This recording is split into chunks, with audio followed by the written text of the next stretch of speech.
Hello everyone, welcome back to my channel. ಎಲ್ಲರೂ ಹೇಗಿದ್ದೀರಾ? ನಾನು ಕೂಡ ತುಂಬ ಚೆನ್ನಾಗಿದ್ದೀನಿ. ಆ್ಯಂಡ್ ಇವತ್ತಿನ ವಿಡಿಯೋದಲ್ಲಿ ನಾನು ಹೀರೆಕಾಯಿ ಸಾಂಬಾರನ್ನ ಯಾವ ರೀತಿ ಮಾಡೋದು ಅಂತ ತೋರಿಸ್ತಾ ಇದ್ದೀನಿ. ಆ್ಯಂಡ್ ಈ ಸಾಂಬಾರನ್ನ ಹಳ್ಳಿ ಕಡೆ ಹೀರೆಕಾಯಿ ಮಸ್ಕಾಯಿ ಅಥವಾ ಹೀರೆಕಾಯಿ ಬಜ್ಜಿ ಅಂತಲೂ ಕೂಡ ಕರೀತಾರೆ. ಇದು ಮಾಡೋದು ತುಂಬ ಈಸಿ, ಕ್ವಿಕ್ಕಾಗಿ ಮಾಡ್ಕೋಬೋದು ಆ್ಯಂಡ್ ಟೇಸ್ಟ್ ಕೂಡ ತುಂಬ ಅಲ್ಟಿಮೇಟ್ ಆಗಿರುತ್ತೆ.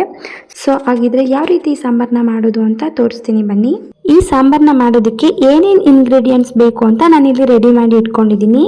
ಫಸ್ಟ್ ಒಂದು 3 ಟೊಮ್ಯಾಟೋನ ಈ ಥರ ಮೀಡಿಯಮ್ ಸೈಜಲ್ಲಿ ಕಟ್ ಮಾಡಿ ಇಟ್ಕೊಂಡಿದ್ದೀನಿ. ಮತ್ತು ಒಂದು ಈರುಳ್ಳಿನ ಈ ಥರ ಸ್ಲೈಸ್ ಮಾಡಿ ಇಟ್ಕೊಂಡಿದ್ದೀನಿ.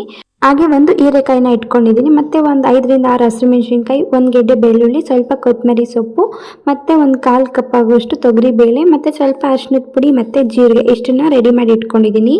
ಇವಾಗ ಹೀರೆಕಾಯಿನ ಕ್ಲೀನಾಗಿ ಮೇಲ್ಗಡೆ ಸಿಪ್ಪೆ ಎಲ್ಲ ಈ ಥರ ಪೀಲ್ ಮಾಡಿಕೊಂಡು ಚೆನ್ನಾಗಿ ವಾಶ್ ಮಾಡಿಕೊಂಡು ಕಟ್ ಮಾಡಿ ಇಟ್ಕೊಳ್ತಿದ್ದೀನಿ. ನೀವು ಆದಷ್ಟು ಎಳೆ ಹೀರೆಕಾಯಿ ಸಿಕ್ಕಿದ್ರೆ ತಗೊಳ್ಳಿ, ಟೇಸ್ಟ್ ತುಂಬ ಚೆನ್ನಾಗಿರುತ್ತೆ ಸಾಂಬಾರ್ದು. ಬಲ್ತಿದ್ರೆ ಒಳಗಡೆ ಬೀಜನ ತೆಗೆದ್ಬಿಟ್ಟು ಯೂಸ್ ಮಾಡಿ. ಇದು ಎಳೆ ಹೀರೆಕಾಯಿ ಇದೆ ನೋಡಿ, ಬೀಜ ಏನಿಲ್ಲ. ಸೊ ನಾನು ಅದಕ್ಕೆ ಹಾಗೆ ಕಟ್ ಮಾಡಿ ಇಟ್ಕೋತಾ ಇದ್ದೀನಿ. ಈ ಸಾಂಬಾರು ಮಾಡೋದು ತುಂಬಾ ಈಸಿ, ಬೇಗನೆ ಮಾಡ್ಕೋಬೋದು. ಅರ್ಜೆಂಟ್ ಏನಾದರೂ ಮಾಡಬೇಕು ಅಂತಂದರೆ ಈಸಿಯಾಗಿ ಮಾಡ್ಕೋಬೋದು. ಸೊ ಇವಾಗ ಒಂದು ಕುಕ್ಕರ್ಗೆ ನಾನು ಕಟ್ ಮಾಡಿ ಇಟ್ಟಿದ್ದಂಥ ಹೀರೆಕಾಯಿನ ಹಾಕ್ಕೊಂಡು ಅದಕ್ಕೆ ತೊಗರಿಬೇಳೆ, ಆವಾಗಲೇ ತೋರಿಸೋದ್ನಲ್ಲ ಈರುಳ್ಳಿ, ಟೊಮ್ಯಾಟೊ, ಬೆಳ್ಳುಳ್ಳಿ, ಹಸಿಮೆಣಸಿನ್ಕಾಯಿ ಅದೆಲ್ಲದನ್ನು ಕೂಡ ಆ್ಯಡ್ ಮಾಡ್ಕೋತೀನಿ. ಮತ್ತೆ ಒಂದು 1/2 ಟೇಬಲ್ ಸ್ಪೂನ್ ಅಷ್ಟು ಜೀರಿಗೆ ಮತ್ತು ಅರಿಶಿನದ ಪುಡಿ ಮತ್ತು ಸ್ವಲ್ಪ ಉಪ್ಪನ್ನ ಆ್ಯಡ್ ಮಾಡಿಕೊಂಡು ನೀರು ಎಷ್ಟು ಬೇಕೋ ಅಷ್ಟನ್ನ ಆ್ಯಡ್ ಮಾಡಿಕೊಂಡು ಸ್ವಲ್ಪ ಆಯಿಲ್ನ ಸೇರಿಸಿ ನೀವು ಕುಕ್ಕರ್ ಲಿಡ್ನ ಕ್ಲೋಸ್ ಮಾಡಿ ಒಂದು 3 ವಿಷಲ್ ಕೂಗಿಸ್ಕೋಬೇಕಾಗುತ್ತೆ. ಸಾಫ್ಟಾಗಿ ಬೇಯಬೇಕು. ನಾನು ತೋರಿಸಿರೋ ಅಷ್ಟೇ ಪದಾರ್ಥಗಳನ್ನ ಇಷ್ಟೇ ಕ್ವಾಂಟಿಟಿನಲ್ಲಿ ಹಾಕಬೇಕು ಅಂತ ಏನಿಲ್ಲ. ನಾನು ಒಂದು ಹೀರೆಕಾಯಿಗೆ ಇಷ್ಟು ಪದಾರ್ಥಗಳನ್ನ ಯೂಸ್ ಮಾಡಿದ್ದೀನಿ. ನಿಮಗೆ ಸಾಂಬಾರು ಜಾಸ್ತಿ ಬೇಕು ಅಂತಂದರೆ ಇದು ಸ್ವಲ್ಪ ಕ್ವಾಂಟಿಟಿನ ಜಾಸ್ತಿನೂ ಕೂಡ ಮಾಡ್ಕೋಬೋದು. ಸೊ ಇವಾಗ ನೋಡಿ ಕುಕ್ಕರ್ ವಿಷಲ್ ಬಿಟ್ಟ ಮೇಲೆ ನಾನು ಇವಾಗ ಅದರಲ್ಲಿರೋ ಬೆಂದಿರೋ ನೀರನ್ನೆಲ್ಲ ಸಪ್ರೇಟ್ ಮಾಡಿ ಇವಾಗ ಈ ಥರ ಸ್ಮ್ಯಾಶರಲ್ಲಿ ಈ ಥರ ಸ್ಮ್ಯಾಶ್ ಮಾಡ್ಕೋತಿದ್ದೀನಿ. ನೀವು ಅಥವಾ ಇದನ್ನು ಒಂದು ಮಿಕ್ಸರ್ ಜಾರ್ಗೆ ಹಾಕ್ಕೊಂಡು ಒಂದು ಸುತ್ತು ರುಬ್ಕೋಬೋದು. ತುಂಬ ನುಣ್ಣಗೆ ಪೇಸ್ಟ್ ಮಾಡ್ಕೊಳ್ಳೋದೇನು ಬೇಕಾಗಿರಲ್ಲ. ಈ ಥರ ತರಿಯಾಗಿದ್ದರೆ ಸಾಕು, ಸ್ಮ್ಯಾಶ್ ಆಗಬೇಕು. ನುಣ್ಣಗೆ ಬೇಳೆ ಚೆನ್ನಾಗಿ ಬೆಂದಿದ್ರೆ ಈಸಿಯಾಗಿ ಸ್ಮ್ಯಾಶ್ ಮಾಡ್ಕೋಬೋದು.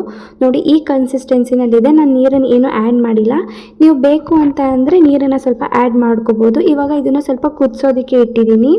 ಇವಾಗ ಸಿಂಪಲಾಗಿ ಒಂದು ಒಗ್ಗರಣೆ ಮಾಡ್ಕೋತಿದ್ದೀನಿ. ಒಗ್ಗರಣೆಗೆ ಎಣ್ಣೆ, ಸಾಸಿವೆ, ಜೀರಿಗೆ, ಒಣಮೆಣಸಿನ್ಕಾಯಿ, ಕರಿಬೇವಿನ ಸೊಪ್ಪು ಮತ್ತು ಒಂದು ಅರ್ಧ ಈರುಳ್ಳಿನ ಕಟ್ ಮಾಡಿ ಸೇರಿಸ್ಕೊತಿದ್ದೀನಿ. ಇಷ್ಟನ್ನು ಚೆನ್ನಾಗಿ ಫ್ರೈ ಮಾಡಿಕೊಂಡು ಲಾಸ್ಟಲ್ಲಿ ಸ್ವಲ್ಪ 1 ಸ್ಪೂನ್ ಆಗೋಷ್ಟು ಖಾರದ ಪುಡಿನ ಆ್ಯಡ್ ಮಾಡ್ಕೊತಿದ್ದೀನಿ. ಆವಾಗಲೇ ಆಲ್ರೆಡಿ ಹಸಿಮೆಣಸಿನ್ಕಾಯಿನ ಹಾಕಿದ್ದೀವಿ. ಲೈಟಾಗಿ ಸ್ವಲ್ಪ ಹಾಕಿದ್ರೆ ಸಾಕು ಫ್ಲೇವರ್ಗೆ. ಇವಾಗ ಲಾಸ್ಟಲ್ಲಿ ಸ್ವಲ್ಪ ಕೊತ್ತಂಬರಿ ಸೊಪ್ಪನ್ನ ಆ್ಯಡ್ ಮಾಡಿಕೊಂಡು 1 ಮಿನಿಟ್ ಕುದಿಸಿ ಆಫ್ ಮಾಡಿಕೊಂಡ್ರೆ ಸಾಕು. ಈಸಿಯಾಗಿ ಸೂಪರಾಗಿ ಟೇಸ್ಟಿಯಾಗಿ ಹೀರೆಕಾಯಿ ಸಾಂಬಾರು, ಹೀರೆಕಾಯಿ ಬಜ್ಜಿ ರೆಡಿ ಆಗುತ್ತೆ. ಇದು ಮುದ್ದೆ ಜೊತೆ, ರೈಸ್ ಜೊತೆ ಎಲ್ಲದಕ್ಕೂ ಕೂಡ ಬೆಸ್ಟ್ ಕಾಂಬಿನೇಷನ್. ನೀವು ಕೂಡ ನಿಮ್ಮ ಮನೇಲಿ ಒಂದ್ಸಲ ಟ್ರೈ ಮಾಡಿ ನೋಡಿ, ಖಂಡಿತ ಎಲ್ರಿಗೂ ಕೂಡ ತುಂಬ ಇಷ್ಟ ಆಗುತ್ತೆ. ಇವಾಗ ನಾನು ಮುದ್ದೆ ಜೊತೆ ಇದನ್ನು ಸರ್ವ್ ಮಾಡ್ಕೋತಿದ್ದೀನಿ. ನೋಡಿದ್ರಲ್ಲ ಸಿಂಪಲ್ಲಾಗಿ ಹೀರೆಕಾಯಿ ಸಾಂಬಾರು ಯಾವ ರೀತಿ ಮಾಡ್ಕೊಳ್ಳೋದು ಅಂತ.